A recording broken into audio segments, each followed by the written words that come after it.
সবাইকে জয় যিশু।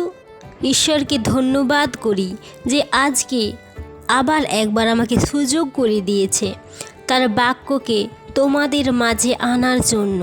আজকে তুমি নিরাশার মধ্যে আছো, আজকে তুমি সমস্যার মধ্যে আছো, আজকে তুমি একা হয়ে গেছো, তোমার পাশে কেউ নেই, আজকে তুমি অসুস্থতায় ভুগছো। আজকের এই বাক্য তোমার জন্য। আজকে প্রভু তার বাক্য দ্বারা তোমার সঙ্গে কথা বলবে।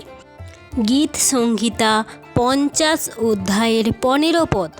আর সংকটের দিনে আমাকে ডাকিও, আমি তোমাকে উদ্ধার করিব, ও তুমি আমার গৌরব করিবে।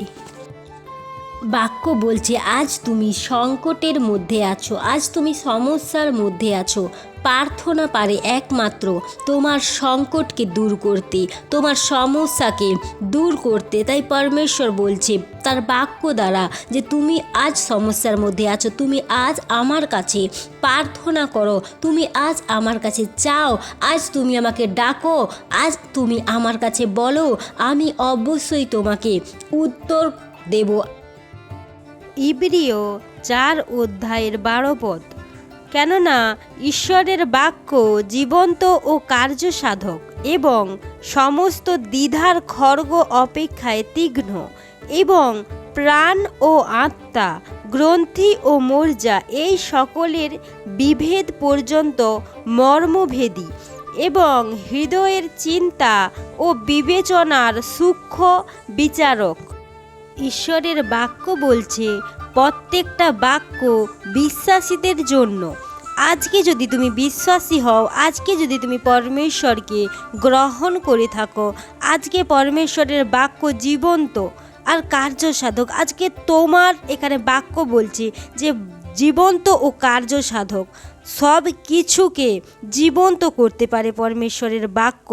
আজকে খড়গ অপেক্ষাতেও তীক্ষ্ণ পরমেশ্বরের বাক্য।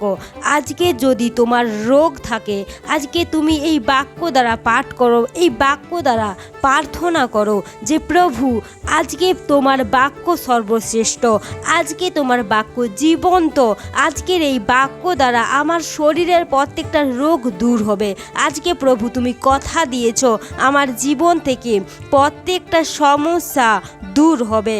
আজকে তোমার বাক্য তীক্ষ্ণ, প্রাণ ও আত্মা, আমার প্রাণকে, আমার আত্মাকে সতেজ করে দিতে পারে। প্রভু আমি বিশ্বাস করি আজ তুমি আমার জীবনকে এই বাক্য দ্বারা বদলাবে। যিশাইয় 54 অধ্যায়ের 17 পদ।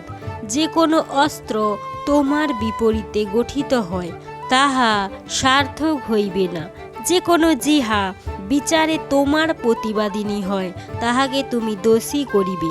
সদাপ্রভুর দাসদের এই অধিকার এবং আমা হইতে তাহাদের এই ধার্মিকতা লাভ হয়, ইহা সদাপ্রভু কহেন।